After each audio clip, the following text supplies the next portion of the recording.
Research shows that fertility issues are relatively common among both men and women. Even after a year of trying, around 15% of couples do not achieve successful conception after 1 year. Around 1/3 of those that are unsuccessful in the first year will be able to conceive after a year, leaving fully 1 in 10 couples unable to conceive a child even after 2 years of trying. Age plays a major role in fertility. Younger men and women have higher success rates in creating a pregnancy than older couples.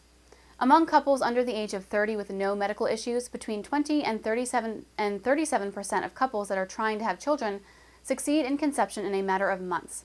Fertility remains high until around the age of 30, when it slowly starts to decline for both sexes, associated with various forms of hormone decline among other variables. Menstrual issues that lead to fertility issues. Every woman has her own particular menstrual patterns. When women first experience puberty, these menstrual cycles can be somewhat erratic, but over the course of 3 years or so, their bodies usually enter a stable pattern of hormone release. Women usually have a cycle which lasts anywhere from 3 to 6 weeks. A minority of women have issues with their cycle, however. Around 1 in 7 women either have heavy flow during their menstrual cycle or their body does not experience the cycle in a normal pattern.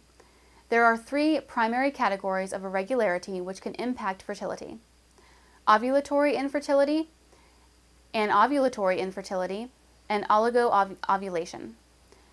Ovulatory infertility means that the patient releases eggs and experiences her menstrual cycle in a normal pattern, but there are issues which limit fertility unrelated to the release of eggs. For example, if the woman can experience fertilization but not implantation, this is a form of ovulatory infertility. Another example is when ovulation occurs, but sperm is not able to reach the egg.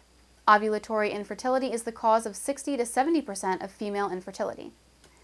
Anovulatory infertility means that the patient does not experience her period in a normal pattern, or goes for long periods of time without experiencing her period. In some cases, the woman may experience her period without ovulation. This condition is also known as ovulatory dysfunction.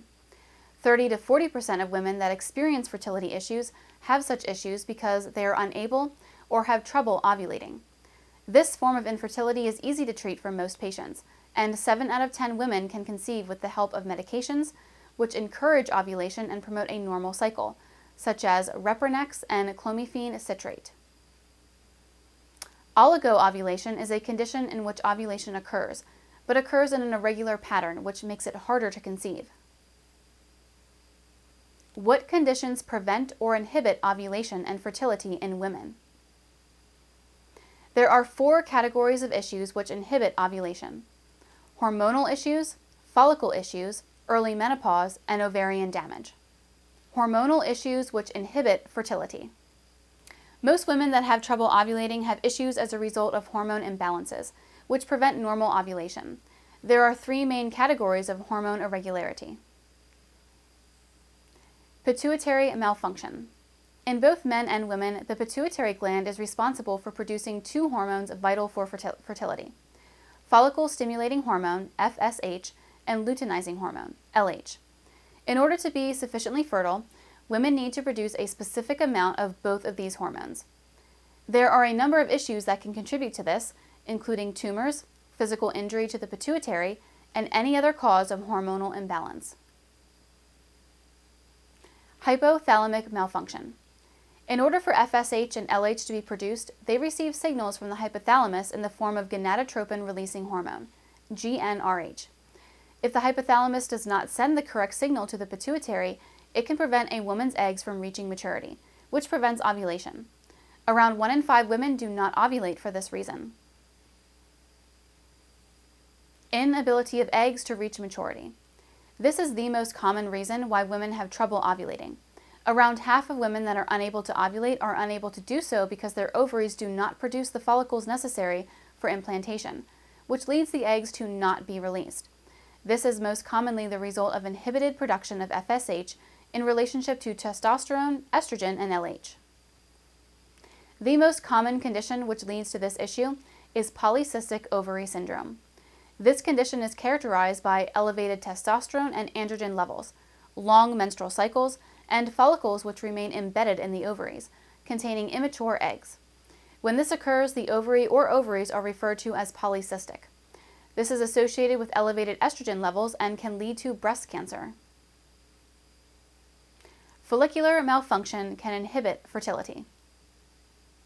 Some women experience a rare issue known as unruptured follicle syndrome, in which ovulation occurs and the follicle absorbs the egg. But the egg is never released from the follicle, which prevents conception. Early menopause can prematurely lead to total infertility. A small subset of women stop ovulating much earlier than normal, causing them to enter menopause. This condition is not fully understood, but there are several hypotheses regarding as to why this occurs.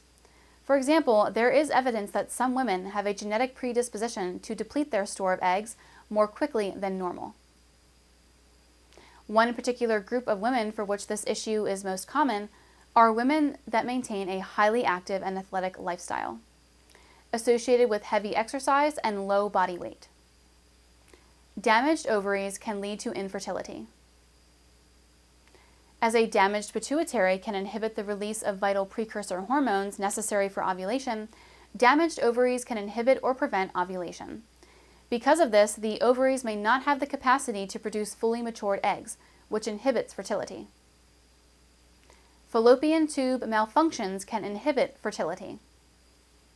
This is the second most common category of fertility issues for women. The fallopian tubes are the means by which sperm reach the implanted egg in the ovaries. If sperm never reaches the egg, then ovulation, of course, does not occur.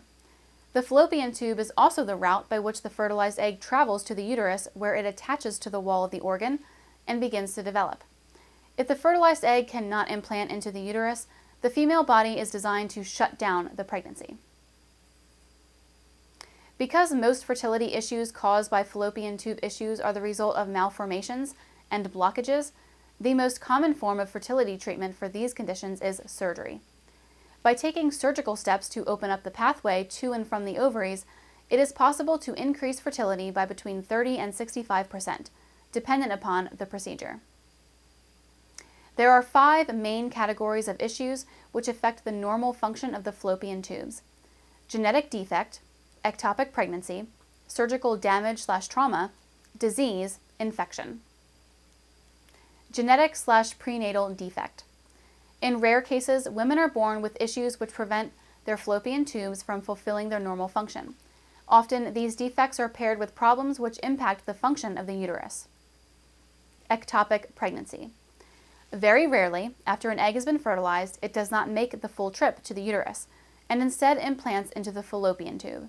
Normally, the female body can recognize this and flush the pregnancy, but in some cases, the fertilized egg begins to grow, which inevitably leads to a dangerous and potentially fatal situation if left untreated. The developing fertilized egg will likely damage the fallopian tube, even if it is treated before it can threaten the health of the woman. This may or may not be treated successfully with surgery, depending upon the level of damage done. Surgical damage/trauma. Damage to the fallopian tube caused by accident or surgery can alter the function of the fallopian tubes. Also, any surgery in the area around the fallopian tubes can lead to partial or total blockage, which limit the ability of the tube to perform its normal function. Disease. There are a number of medical conditions which can lead to direct damage to the fallopian tubes or create conditions in which the fallopian tubes are partially or totally blocked, including colitis and appendicitis. Infection.